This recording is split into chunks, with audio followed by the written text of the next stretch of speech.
Vamos orar então pela palavra, gente? Pai, em nome de Jesus, obrigado por esse culto. Fala conosco, meu Deus. Nós estamos aqui como igreja, como uma família, como um corpo, esperando, meu Deus, as respostas, esperando, meu Deus, a direção, esperando que este sermão fale aos nossos corações, Pai. Não nos deixe, meu Deus, confundidos, enganados. Continua cercando esta casa, meu Deus, com a Tua misericórdia, com a Tua graça. Que os céus estejam abertos para que o Senhor possa trazer dos Teus sinais, meu Deus, do Teu renovo, da Tua unção, meu Deus, sobre cada um aqui, sobre cada casal, sobre cada filho, sobre cada filha. Perdoa os meus pecados, Pai. Usa-me aqui agora só como esse instrumento para que essa mensagem seja enviada, Pai. Em nome de Jesus, é assim que nós oramos, Pai, e te agradecemos. Amém e amém. Pode aplaudir ao Senhor, amém? Glória a Deus. Queridos, vamos ler Isaías 43, 18 e 19. Isaías capítulo 43, 18 e 19. Acho que a gente está no tempo, né? Tivemos que correr devido à queda de energia, mas vamos ganhar tempo agora. Capítulo 43 do livro de Isaías, versículo 18, diz assim, ó: esqueçam o que se foi, não vivam no passado. Vamos declarar junto? Esqueçam do que se foi, não vivam no passado. Vejam, estou fazendo uma coisa nova, ela já está surgindo. Vocês não a reconhecem? Até no deserto eu vou abrir um caminho e riachos no ermo. Esse texto eu gosto muito, eu já preguei ele diversas vezes, não nesse contexto, porque foi uma das primeiras palavras que Deus falou ao meu coração de uma forma muito, muito nítida. Se você me perguntar qual foi o teu primeiro contato com Deus através da palavra, assim, de uma forma real, foi Isaías 43. Então esse para mim é um texto que tem uma história da minha conversão, eu me lembro dos meus primeiros passos na fé, quando eu olho para esse momento aqui, para essa mensagem, para Isaías. Foi um marco e quem sabe até devido a isso eu acabei sendo tocado para o chamado pastoral, mas enfim, aí é outra história. Hoje eu estava orando em casa de manhã, como eu sempre faço, a gente ora de manhã, né? Geralmente eu oro, né? Antes de sair de casa, eu faço um devocional, é o mínimo, né? Que a gente pode fazer para estar em conexão com Deus. Às vezes dá tempo de orar mais, às vezes não dá tanto tempo, mas você tem que orar, entendeu? E quando é dia de culto, quando é tempo vago, aí que você tem que usar e abusar desse teu momento de intimidade e comunhão. Então eu estava orando junto com a pastora em casa e eu senti, eu senti, tá bom? Também não estou pregando aqui o que eu sinto, que o que eu sinto aqui não interessa, é o que a Bíblia acha. Mas sabe quando você tem aquela percepção de que Deus, Ele está disposto a gerar algo novo? Eu não digo só na minha vida, mas eu digo com a igreja, para cada um de nós, pensando no macro, né? Pensando na palavra como um todo, como se Deus estivesse disposto mesmo a gerar algo novo. Eu falei, nossa, a gente estava orando e me veio esse sentimento que Deus quer gerar algo novo. E logo me veio essa passagem de Isaías 43, eu vou pregar sobre ela. E aí eu comecei o sermão. Só que ao mesmo tempo, presta atenção, eu olhando para esse versículo que Deus fala, olha, eis que eu estou fazendo uma coisa nova, a gente já vai falar o que Isaías quis dizer com tudo isso, mas quando Deus fala que vai fazer algo novo, seja para o povo de Israel, ou seja, num contexto individual, ou para a igreja atual, Ele também exige de nós um preparo. Presta atenção, para você receber algo novo, mesmo que de Deus, de uma certa forma, você precisa estar preparado. Ah, mas é Deus quem capacita. Óbvio que Deus vai capacitar, mas você precisa, tivesse peso diante de Deus. O povo de Israel, que recebeu a promessa de entrar numa nova terra, teria entrado 6 milhões e eles não entraram. O povo de Israel não entrou no novo de Deus, mesmo com a promessa. Ou seja, não é só Deus, não é só a palavra lançada, não é só a promessa, porque eles morreram no deserto, e entrou sim, a promessa se cumpriu, só que com a outra geração. Dá um amém aí. Então, o que me leva a pensar, Tito, o que me leva a crer, que aquela geração que Deus chamou para entrar no deserto, não estava pronta, não estava preparada, porque senão, eles não teriam rodeado por 40 anos, em círculo. Eu não consigo, assim, de uma forma racional, pensar por que aquela geração não entrou, por que foi a outra geração, e apenas Josué e Caleb, e nem Moisés. Por que eles não pisaram na terra se eles tinham a promessa de libertação da escravidão de 400 anos do Egito? Ah, porque eles murmuraram, ah, porque houve rebelião, ah, porque fizeram bezerro de ouro. Meu irmão, você pode levantar 1000 questões aqui, mas fato é que eles não estavam prontos para entrar naquela terra. Amém? Ou foi Deus que quis? Deus que quis que eles não entrassem? Eles não estavam prontos. E quem estava pronto? A geração que estava chegando, a geração de Josué, a geração que acompanhou Caleb no seu estilo de vida. Então vamos lá. Sempre que Deus quer fazer algo novo, na minha vida pelo menos, que eu percebo, que eu olho na frente, você tem que ser um pouco visionário também, mesmo que seja de forma espiritual. Você precisa se preparar. Amém? Se você, está aí, o próprio Salomão dizia, olha para a formiga, porque a formiga, antes de chegar o inverno, ela já está com tudo preparado, o alimento estocado, e aí ele ainda dá uma cutucada. Se você é preguiçoso, aprende com ela, porque se você não preparar, o bicho vai pegar. Então o próprio Salomão ensina, através da natureza, que nós devemos nos preparar. Se você olhar para Jesus, ele fala, olha, tinham 5 virgens prudentes, preparadas, e 5 totalmente avoadas da cabeça. Mas o noivo chegou, e as 5 virgens que estavam preparadas, entraram, e as outras bagunceiras, avoadas, despreparadas, desqualificadas, não entraram. Então, ou seja, a entrada está aberta, mas a gente precisa estar preparado. Amém? Óbvio que o nosso preparo é Cristo, mas agora nós vamos aplicar aqui a palavra. Tudo que é novo, meu irmão, seja uma terra prometida, seja a entrada ali para um casamento. Pensa num casamento, olha o preparo de um casamento, é o vestido da noiva, é o lugar da festa. Se não tem festa, mas gera aquela expectativa, é o almoço em casa. Eu estou mentindo? Tudo que é novo exige preparo.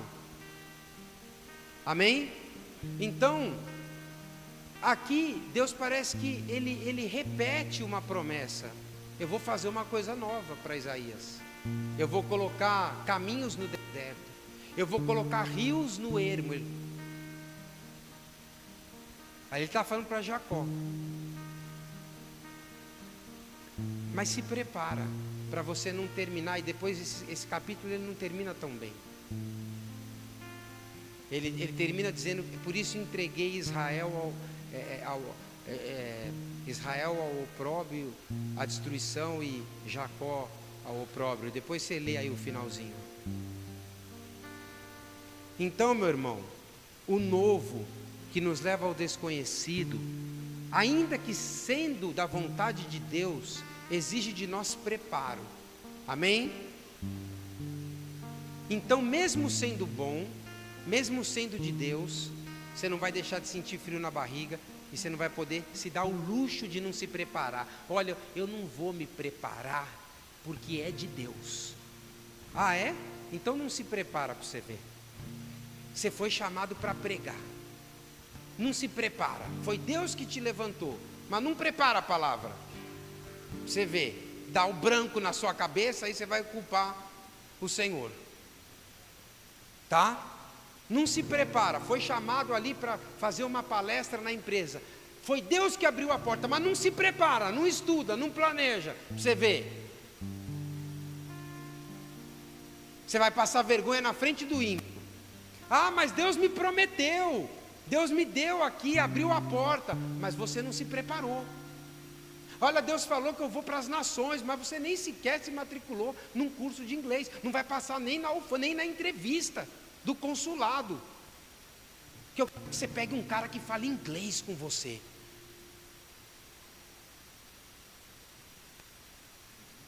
Porque quando você falar para ele que Deus falou, ele vai falar, what?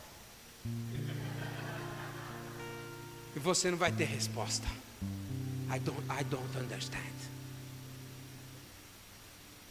Então, meu irmão, Jesus, quando veio trazer o Evangelho, ele sofreu o quê? Perseguição, traição, rejeição, e foi parar na cruz. Agora eu pergunto para vocês, o povo, o seu próprio povo, estava preparado para recebê-lo? Estava? Não, né? O próprio povo não estava preparado para visualizar um rei montado num jumento, entrando pelas portas de Jerusalém e sendo aclamado pelo povão, com aqueles ramos de olho. Então nem o povo estava preparado para receber Jesus. Você está entendendo como a gente é despreparado muitas vezes e a gente acaba sendo pego de surpresa? Qual que é teu nível de preparo, meu irmão, espiritual? Se você for pego por uma situação delicada, como é que você está preparado emocionalmente? Como é que você está preparado financeiramente para uma crise? Você está preparado mesmo? Porque a Bíblia fala que algo novo vai acontecer. Até para prosperar você precisa estar preparado. Porque tem gente que prospera e não está preparado e gasta tudo em meio ano. Ele não está preparado para lidar com aquela herança. Ele gasta tudo. Ele viaja, ele compra BID, ele faz tudo, ele acaba com o dinheiro. Ele compra iPhone 18 de 20 mil, ele derruba a água, ele faz tudo. Então declaro comigo, até para prosperar, eu preciso estar preparado. Você está entendendo por que às vezes não vem o cacau? Você não está preparado. Tem que estar preparado, meu irmão. Quer vaga de emprego? Tem que estar preparado. Mas Deus me deu uma promessa, que Ele vai me abrir uma porta numa multinacional. Mas tem que estar preparado. Quando você chegar na frente ali do cara que faz a entrevista, meu irmão, dá um branco, dá um nervoso, não é? Olha, você vai falar com o diretor Champerhouse. Aí você já, meu Deus, só o nome do cara, misericórdia. Que língua que ele vai falar comigo? Schopenhauer, meu Deus. Então, o que eu quero trazer aqui, que eu estou brincando aqui, mas é a palavra. Deus tem coisas novas para o seu povo, tem libertação, tem saída do Egito, Deus tem a promessa. Imagina a Maria grávida de Jesus, era o novo de Deus, mas o povo não estava preparado para aceitar aquela mulher dar à luz ao filho do homem.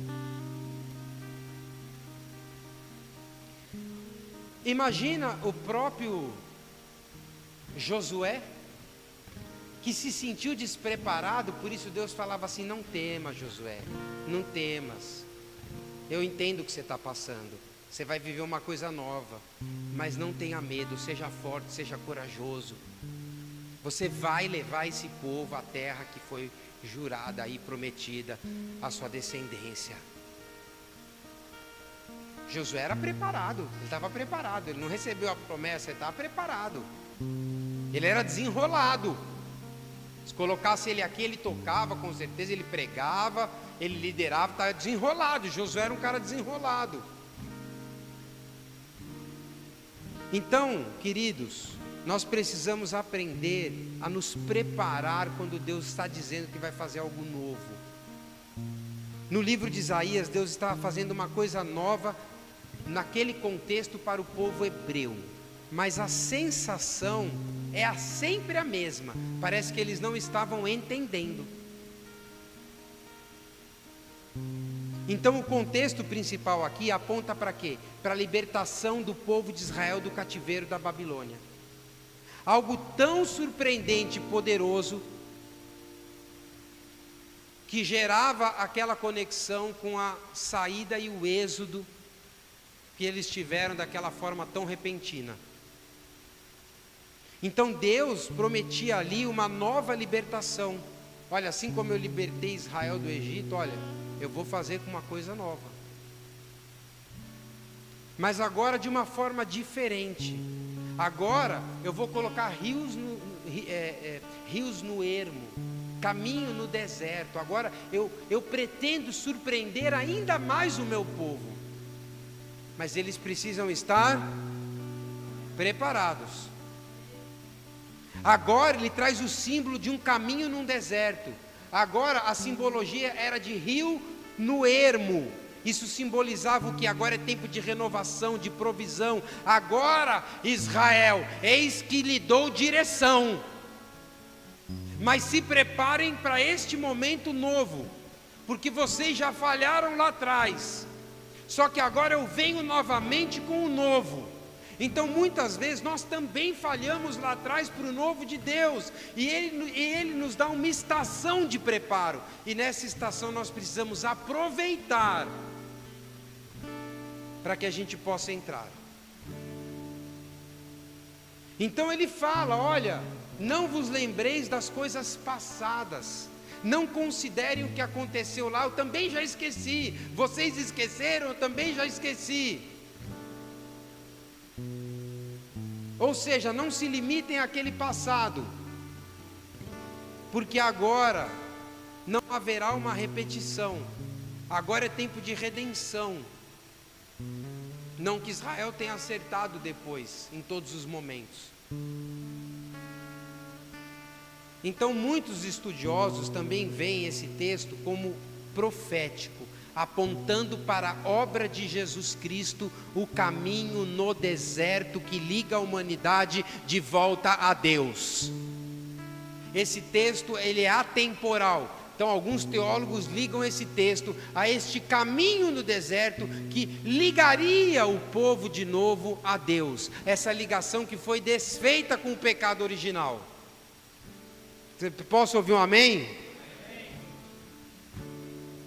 Sabe o que rios no ermo representa? Representa que aonde este rio passa, tudo ele transforma, aquilo que estava seco, acaba ressuscitando, ressurgindo. Então tudo apontava aqui também para um cenário messiânico. Ele aponta para o passado de Israel, pontua o presente, mas mostra o futuro messiânico. Vou colocar um caminho nesta linha de deserto, vou colocar vida e haverá restauração. A gente pode olhar tipicamente para a obra de Jesus na cruz e para o caminho, a verdade e a vida que ele representa. Amém? Tudo bem? Esse algo novo de Isaías capítulo 43 é a promessa de uma nova intervenção poderosa de Deus que traria libertação, vida e em lugar de esterilidade, as águas trariam o surgimento de algo novo, de vida e vida em abundância. Tá? Então ele fala, olha, não vamos olhar para o passado, que eu estou fazendo uma coisa nova. Talvez vocês não vão perceber, porque ela vai se concretizar lá na cruz. Mas eu vou fazer alguma coisa nova. Então te prepara, Israel. Não tem aquela famosa te prepara, Israel, para encontrar-te com teu Deus? Enquanto eu estou pregando, você precisa prestar atenção. Depois você confere tudo.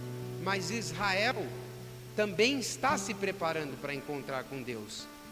Esse Israel, esse remanescente. Então eu coloquei aqui 5 pontos. Eu gosto de trabalhar com tópicos, sempre gostei. 5 pontos para nós nos prepararmos para esse novo de Deus. Então não tem como começar esse momento de aplicação da palavra sem falar que, se nós não lançarmos o velho, o fermento velho para trás, para o lixo, a gente não vai viver o novo. Então eu estava estudando aqui uma história, eu colei ela aqui, de 2 irmãos que moravam em Nova York. Me parece, pelo relato aqui, que isso foi na década de 70.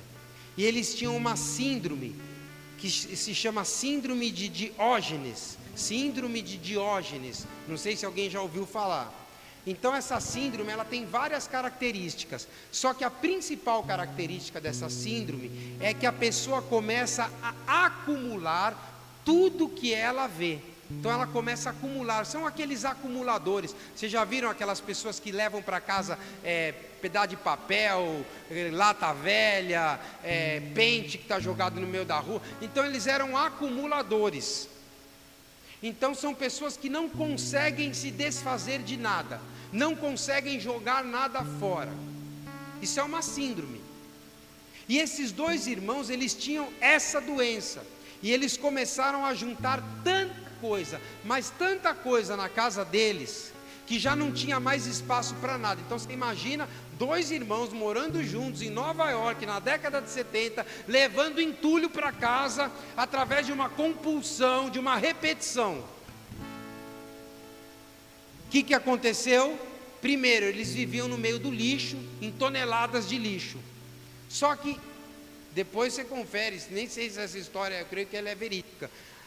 Um dia eles estavam com tanto entulho que o entulho desmoronou enquanto eles dormiam em cima deles, e eles morreram. Eles morreram das coisas velhas, dos entulhos, das coisas que não eram necessárias, morreram sufocados por tudo aquilo. E me parece que a polícia levou alguns meses para encontrar aqueles corpos. Só meses depois eles foram encontrados ali naquele apartamento, já sem vida. E por que essa história? Por que, pastor? Porque você é o contador de histórias? Não, é para ilustrar a palavra. Porque tem gente que está morrendo espiritualmente. Isso eu digo com toda certeza, em gênero, número e grau. O que a gente vê hoje é falecimento espiritual. Parece que o cara está na UTI, vai parando órgão por órgão. Então por que dessa história? Porque muitos de nós estamos morrendo espiritualmente, emocionalmente, porque nós estamos acumulando coisas velhas e não permitimos que Deus entre com as suas coisas novas e desafogue a nossa vida. Ah, que coisa velha, pastor, que eu tô acumulando em casa. A tua casa é a tua casa interior, não é a tua casa como a dos irmãos da década de 70. São entulhos. Eu vou dar um exemplo de um entulho. Um pecado não confessado. Querido, um pecado não confessado, ele toma muito espaço na tua alma e na tua questão espiritual. Um pecado que você esconde, um pecado que você repete, um pecado que você não se arrepende, e que você acumula, e que você entulha, e que você coloca ali em cima do guarda-roupa, já não cabe mais nada. Algo que você não consegue se libertar de frustração, por exemplo, uma mágoa. Ah, mas naquela época, eu tinha 15 funcionários, minha empresa faturava tanto, e você ficou tão magoado que Deus te tirou daquele universo, que hoje você guardou esse entulho no teu coração. Mas eu tinha um relacionamento, era tão diferente quando, e aí tudo mudou e agora você entulhou aquele ressentimento. Mas eu tinha uma igreja enorme, e agora, aí você entulhou aquela mágoa. Os pastores precisam tomar cuidado também para não entulhar situações. Mas naquela época, os nossos filhos, a gente tinha mais condições, e agora, e você começa a acumular no teu coração mágoa, ressentimento, falta de perdão, e o pior, quando isso vira pecado e válvula de escape. E aí literalmente você começa a morrer, por falta de espaço para o novo de Deus entrar na tua vida. Mas aquela porta que se fechou, mas meu pai que eu não consegui reconstruir, mas isso, mais aquilo e mais aquilo outro, e a pessoa fica, parece cachorro lambendo a ferida, e ela vai acumulando aquela dor, ela acumula aquela mágoa, ela acumula aquele ressentimento, ela acumula aquele pecado, ela acumula aquela lembrança, e daqui a pouco ela está entulhada, ela está tão entulhada, meu irmão, tão entulhada que ela não consegue mais orar. Não tem amém, porque a palavra está mais pesada, né?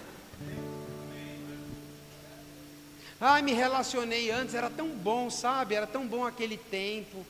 Meu irmão, o tempo já foi, agora deixa Deus fazer algo novo. Aquela empresa era boa, mas agora é outra. Mas aquele povo, mas agora é outro povo. Josué agora é outro povo. Mas eu sentia, você sentia, agora você vai ter que sentir outra coisa. Mas eu tinha tempo para ler a Bíblia, mas agora você vai limpar a casa e vai ler a Bíblia ao mesmo tempo. Agora mudou.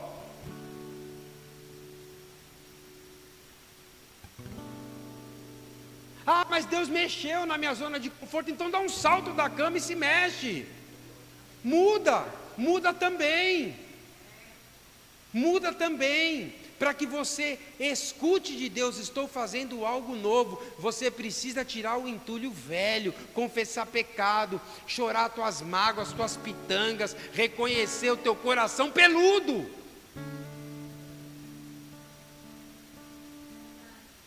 Não é? Às vezes a gente está com o coração tão peludo, né? tão doído, né? Né, capitão? A gente fica com aquele coração peludo. Então, meu irmão, você tem que deixar aí, tem que liberar perdão.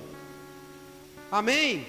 Tem que falar, pastor, olha, eu estava sentindo isso aqui por você, queria te dar e fala, e libera perdão, e termina, dá um abraço nele, dá um presente, uma oferta, faz alguma coisa.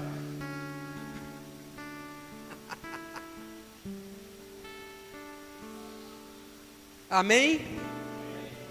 Então, meu irmão, quando a gente carrega muito entulho espiritual e não se livra desse passado, a gente morre sufocado. Não é verdade?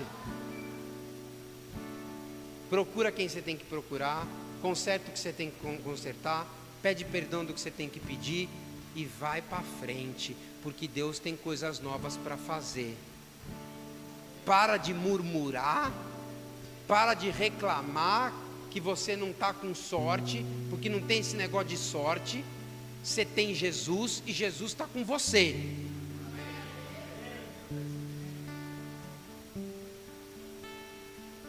Mas eu me decepcionei. Eu também me decepcionei, meu irmão. E está tudo bem. Vamos embora. Se eu ficar falando, eu me decepcionei, para o meu outro amigo pastor, e ele falando para mim, daqui a pouco estão os dois na cama, decepcionados. O pastor que fala, meu irmão, eu também me decepcionei, mas agora Deus tem uma coisa nova para fazer no teu ministério, no teu chamado, na tua vida. Amém? E tudo bem, vamos para frente. É isso que eu estou falando. E é isso que você está me perguntando. Como é que eu vou tirar o lixo? Começa por aí, confessando o teu pecado e limpando o teu coração. limpando o seu coração. Tá, o Rafael não limpa os estofados, não tem esse negócio? Então tem que limpar por dentro também. Não é que é para ele não, viu? Dá um amém você que está com o coração peludo. Olha aí. Vigia, né? Romanos, olha que interessante, capítulo 7, versículo 6. Agora, porém, libertos da lei, estamos mortos para aquilo que estávamos sujeitos, de modo que servimos em novidade de espírito. Agora, meu irmão, você está morto para muitas coisas que você tinha como padrão, e agora você tem liberdade de espírito. Amém? Não segundo a velha forma da lei escrita, que é uma outra conotação, mas eu estou usando esse tema aqui para embasar. O que Paulo está dizendo sobre a lei? Que a lei, que é a velha aliança, caducou. Caducou. Você não precisa mais guardar essa lei cerimonial, você que é judeu. Caducou. Agora Jesus trouxe uma lei moral que está muito acima dessa lei. A lei caducou. Eu cumpri a lei. Venceu o prazo de validade. E hoje nós deixamos que a nova aliança, que a cruz, seja o nosso repertório de justificação. O repertório da tua justificação é a cruz. Amém? Ou é a lei? Porque pela lei ninguém será considerado justo diante de Deus. Então o novo de Deus foi difícil para um povo que tinha a lei cerimonial, a lei mosaica enraizado no coração. E muitas coisas estão enraizadas no nosso coração. E são como leis, são difíceis de serem mudadas. E como você vai conseguir enxergar o Cristo, se tem coisas no seu coração que são difíceis de serem mudadas? É só o Espírito Santo. Estruturas religiosas. O que é uma estrutura religiosa? É uma pessoa que tem aparência de piedade, mas nega a sua fé e o seu coração está longe de Deus. Amém? Eu posso ter aqui uma estrutura religiosa e ter uma aparência aqui de pastor piedoso. Então, meu irmão, nós precisamos nos libertar até...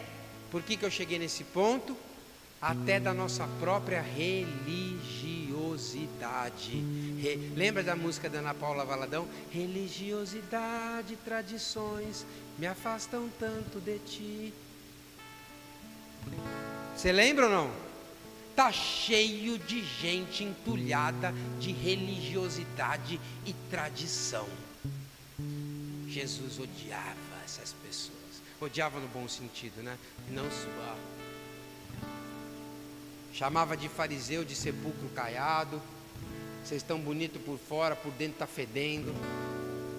Então a gente precisa se autoavaliar. Se a gente também não tem entulhos religiosos que nos aparentam piedade, mas nos afastam do Deus vivo. Pedro era um cara assim, era um cara de certa forma religioso. Ele teve uma visão de um lençol com animais que aparentemente não, eram impuros para os judeus. Mas ele escuta uma voz: Pedro, levanta, mata e come. E não chama de impuro que eu santifiquei. Ele fala: Senhor, mas nunca entrou na minha boca algo impuro. Ele fala: levanta, mata e come. E não chama de impuro o que eu santifiquei. Ou seja, Deus estava tirando o entulho da religiosidade do coração de Pedro, porque ele ia ter que lidar tanto com judeus como com gentios. E mesmo assim não saiu tudo, hein? Paulo teve que resistir a ele face a face.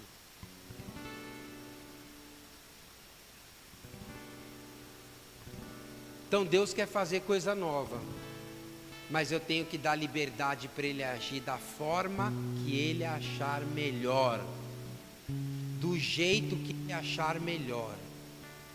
Você está esperando Jesus de uma forma e Ele vai aparecer na sua casa de outra forma.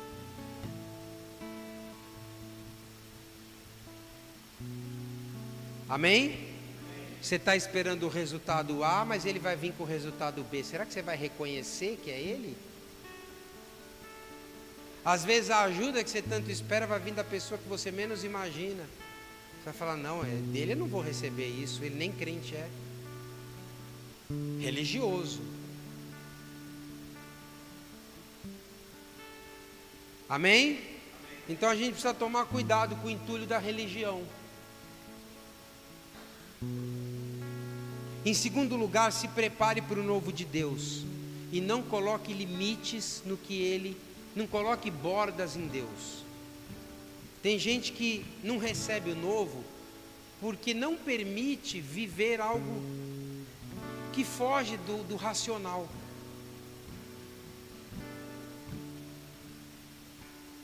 No século passado as pessoas achavam que a terra era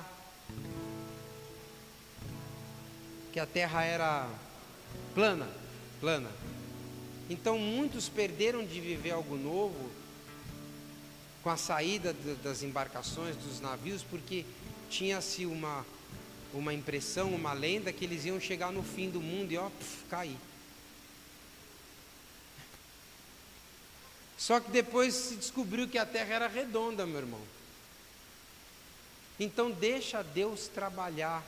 Não limita a forma, o agir, as proporções, quem Ele vai usar, a forma que vai ser. Não chama de impuro muitas vezes o que Ele já santificou.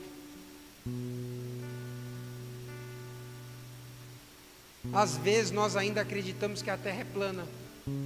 E aí a gente limita o poder de Deus e se limita naquilo que nós podemos realizar para Ele. Você pegou esse negócio da terra plana? Deus, Ele tem algo que muitas vezes choca as pessoas, que é uma multiforme graça. É uma multiforme graça. Ele pode se revelar. Eu lembro do filme do C.S. Lewis, que ele era uma velhinha que cozinhava, eu não sei, mas ele pode se revelar da forma que ele quiser para você. Ele pode entrar no seu comércio como um mendigo maltrapilho. Eu nunca esqueço quando eu tinha uma loja e entrou um senhor ali meio maltrapilho pedindo água para mim. Eu me senti todo arrepiado. Eu falei, eu tenho certeza que esse homem não é natural. Porque Deus pode se apresentar a você através de uma crise, através de uma bênção, através de um silêncio, através de um momento de questionamento. Ele pode se apresentar para você de terno, mas Ele também pode se apresentar para você como um maltrapilho. Ele pode se apresentar na luta, mas Ele pode se apresentar na vitória. Ele pode se apresentar nos teus limites, mas Ele pode ir além dos teus limites. Então por que a gente não está preparado muitas vezes para o novo de Deus? Porque a gente nunca sabe como Ele vai se apresentar. E quem que vai me mostrar que é Deus e que não é outro Espírito, mas é o Espírito de Deus? O próprio Espírito que testifica, o teu Espírito testifica com o Espírito de Deus que aquele negócio é do alto.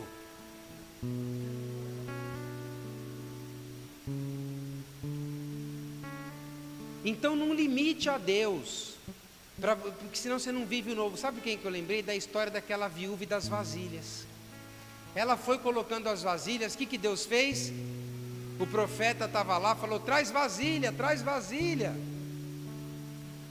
E ela ia trazendo, ia derramando azeite para ela pagar as dívidas. E ela correu para as vizinhas e foi continuando, trazendo vasilha. Mas uma hora, ela falou assim, acabou a vasilha. Aí o profeta falou, então também acabou o óleo. A partir do momento que você limita o que Deus vai fazer, acaba o derramar do azeite. Acabou a vasilha. Tá bom, acabou o óleo. Pegou ou não? Então, meu irmão, se aquela mulher tivesse trazido mais vasilha, ela tinha enchido o espaço de logística da Amazon, de tanto azeite. Mas ela parou de trazer vasilha. Parou de trazer, limitou, parou também aqui o processo. Amém? Eu não vou ler porque você já sabe até onde está. A Bíblia diz que ele multiplicou o pouco de azeite da viúva, ela vendeu o azeite, pagou a dívida e viveu com o resto do lucro daquele azeite. Mas de uma certa forma, chegou um momento da vida dela em que ela limitou o processo. Para viver o novo de Deus, não limite a forma, o jeito, o tempo, a quantidade, o valor. Quem pediu a vasilha, faça.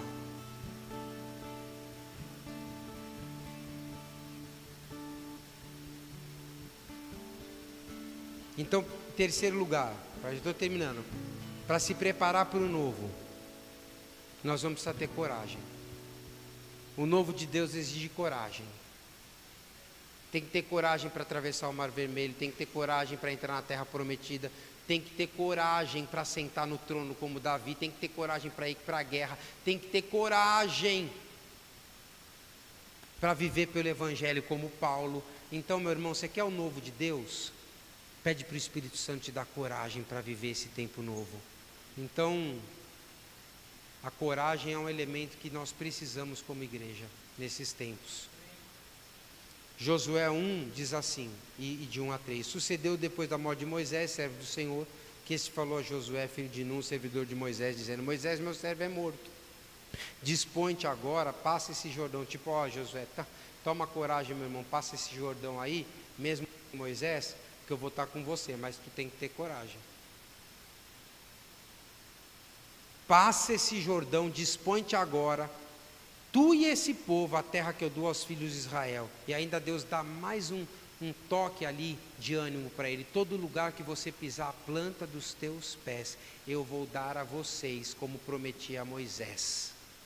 Se você olhar para esse homem, é um homem que estava precisando de coragem.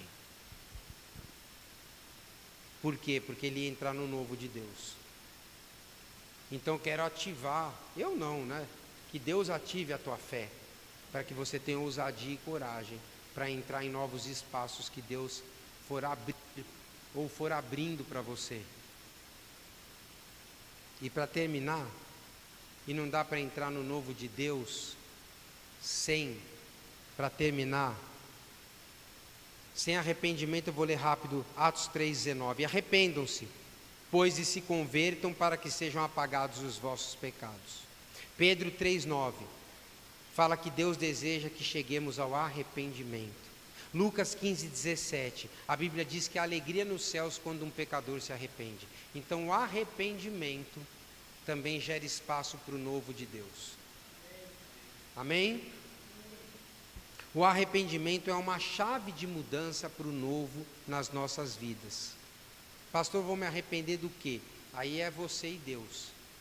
É você com Deus, tá?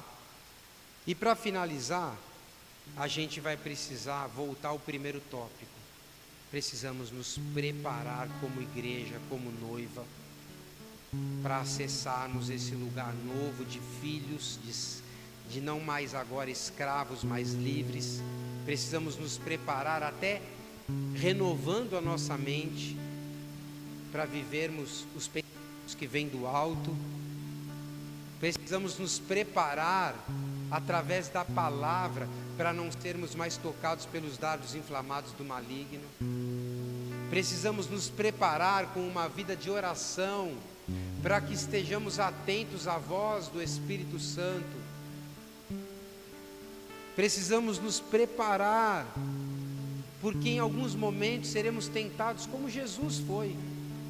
Precisamos nos preparar para suportar as traições, as decepções.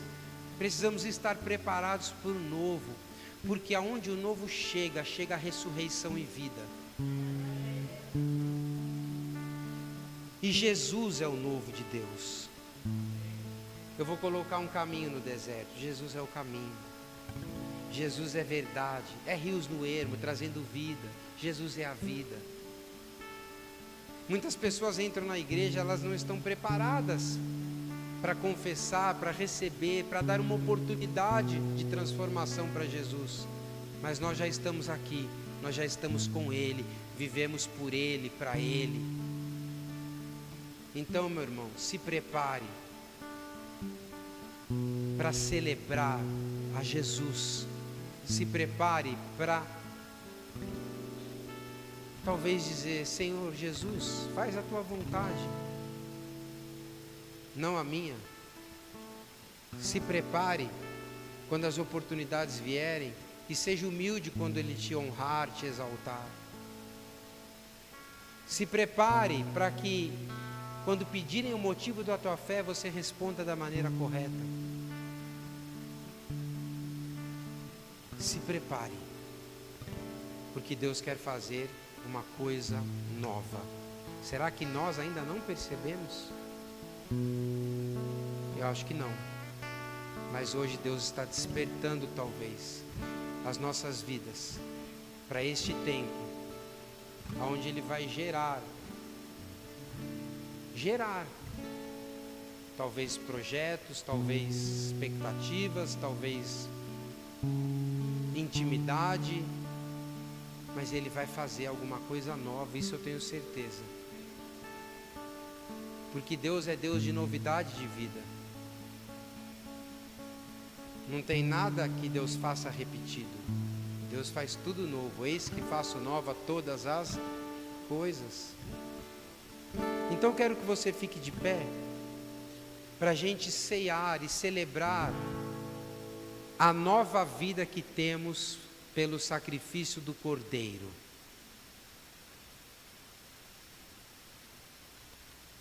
Pastor, hoje eu quero deixar o velho, hoje eu quero liberar o entulho e eu quero viver o novo de Deus. Então nós vamos adorar, nós vamos ceiar, e você vai deixar o teu coração agora, que muitas vezes está magoado, está crítico, está engessado, você vai deixar Ele se apresentar a você da forma que Ele quiser. Não chama de impuro o que Ele santificou. Dê lugar ao novo de Deus. Deixe um pouco a religiosidade, as tradições do passado, as mágoas. Coloca para fora o pecado. Fala: Senhor, me ajuda, me liberta. Não existe só uma forma de pregar, só um tipo de igreja, só um tipo de evangelismo. Deus é multiforme. Por isso que nós precisamos estar atentos para onde está indo a nuvem, porque senão a gente pode achar que essa nuvem ela vai parar num lugar e é ali que a gente tem que ficar. Deixa Deus trazer o novo. Acesse o novo de Deus através do sacrifício do Cordeiro. Jesus, Ele é a única razão desse sermão existir. Ele é a fonte de vida, Ele é o caminho, Ele é a ressurreição das coisas mortas, Ele é aquele que levanta um exército que outrora era um vale de ossos secos. Ele é o caminho no deserto, Ele é rio em meio ao ermo, a um lugar sem vida. Jesus é o nosso preparo, através do seu Espírito, para as grandes coisas de Deus, que não vão acontecer só aqui na terra, mas vão acontecer na eternidade. A sua vida não se resume a esse tempo presente somente. Jesus é a esperança futura que nos aguarda.